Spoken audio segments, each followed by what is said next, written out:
Buenos días, mi nombre es Santiago Moreno y en el día de hoy vamos a comentar el video sobre la historia de la computación. Bueno, comenzamos diciendo que es uno de los aparatos más importantes de nuestro diario vivir, y ha sido algo que se ha ido introduciendo cada vez más y algo tan sencillo de usar a día de hoy para un usuario normal, pero no siempre fue así. Por dentro sabemos que el ordenador lo que hace es utilizar unas compuertas lógicas y que funciona del 1 al 0, la cual le permite realizar cálculos de manera simple, haciendo operaciones de encendido y apagado, y mediante eso ya conmutando más otro tipo de operaciones. Y o sea, estas computadoras son tan fantásticas que pueden realizar hasta 100 millones de operaciones por segundo. Y se puede multiplicar esta cantidad si se trabajan por conjunto. Los orígenes modernos de este tipo de máquinas se le podría atribuir a Charles Babbage, que luego de varios intentos desarrolló la que tenemos aquí en pantalla, que sería la máquina de Babbage, una máquina capaz de realizar tareas de cómputo complejas y repetitivas en cuestión de minutos y simplemente con el ingreso de datos mediante hojas perforadas que le proveían información necesaria para hacer dicho cómputo y entregar resultados de una forma precisa.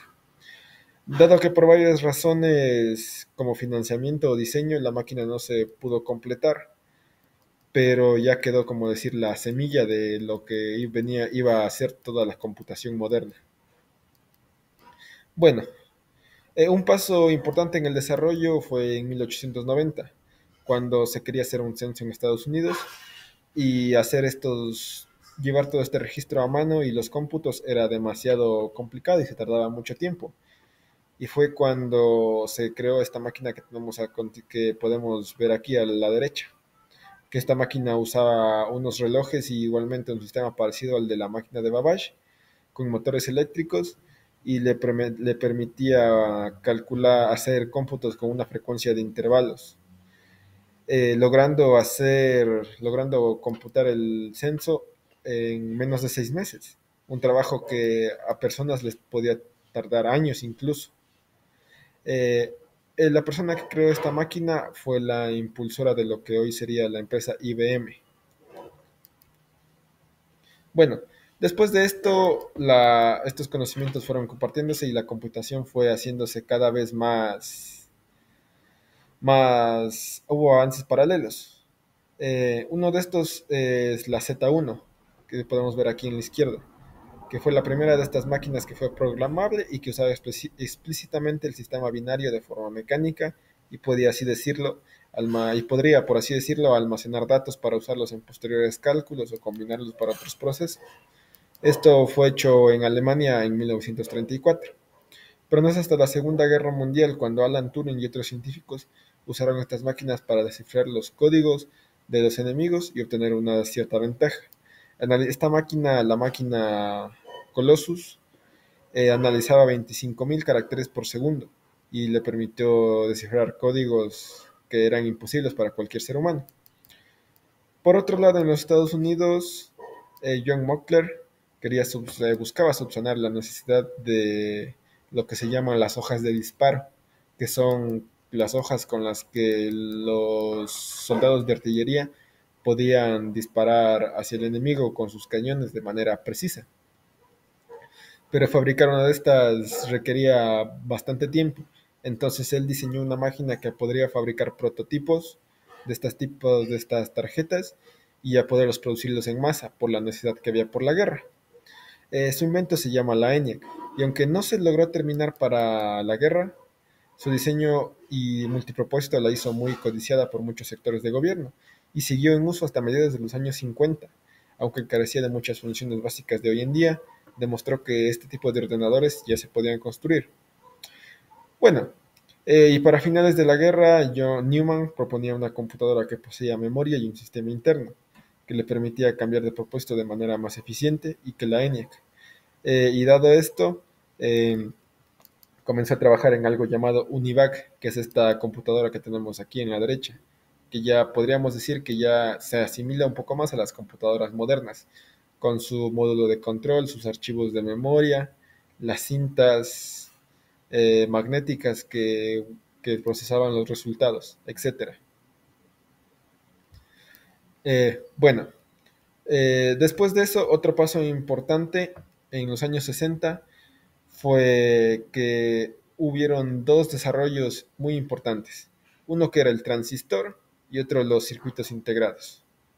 Este último considerado, la verdad por mi parte, la pieza fundamental en la electrónica, la microelectrónica y la computación, pues los transistores realizan el mismo trabajo que un tubo de vacío, pero mucho más preciso y con menos espacio.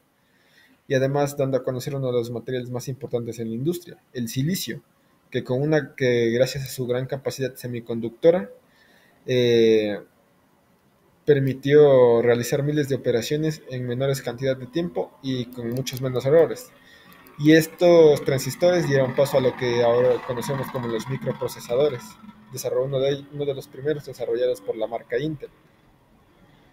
Y bueno, la miniaturización bueno, el objetivo de las computadoras es hacerlas más pequeñas, más eficientes, y esta miniaturización iba por buen camino. Pero ahora surgió otro inconveniente, que era el manejo, pues todavía no eran de uso común y podemos decir que máquinas como la Univac no eran nada intuitivas y se necesitaba cierta capacitación para poder usarlas.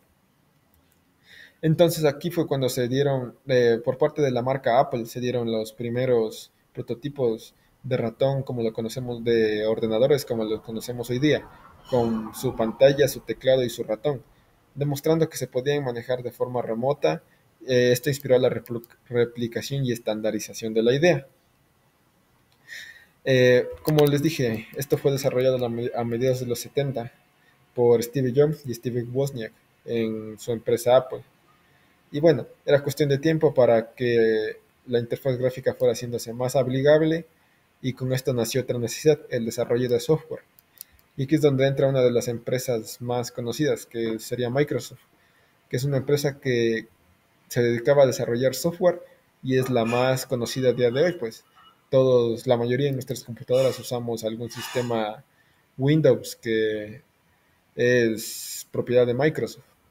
Y bueno, conforme fue avanzando el diseño del software, la interfaz gráfica, también fueron avanzando muchas más cosas. Y podemos decir que para los 90 la computación se introducía en todos los aspectos de la vida. Ya no solo eran microprocesadores en las computadoras. Y bueno, en el video comentan y predicen que con este avance de que una computadora le pudo ganar al campeón de ajedrez a Kasparov, solo es cuestión de tiempo para que las computadoras se asimilen más y puedan pensar casi casi como los humanos y dar respuestas parecidas. Y es algo que a día de hoy, 20 años después, ha sido realidad, que teniendo lo que conocemos hoy como la inteligencia artificial y otros softwares que simulan el comportamiento humano. Y bueno, eso sería todo. Muchas gracias por su atención.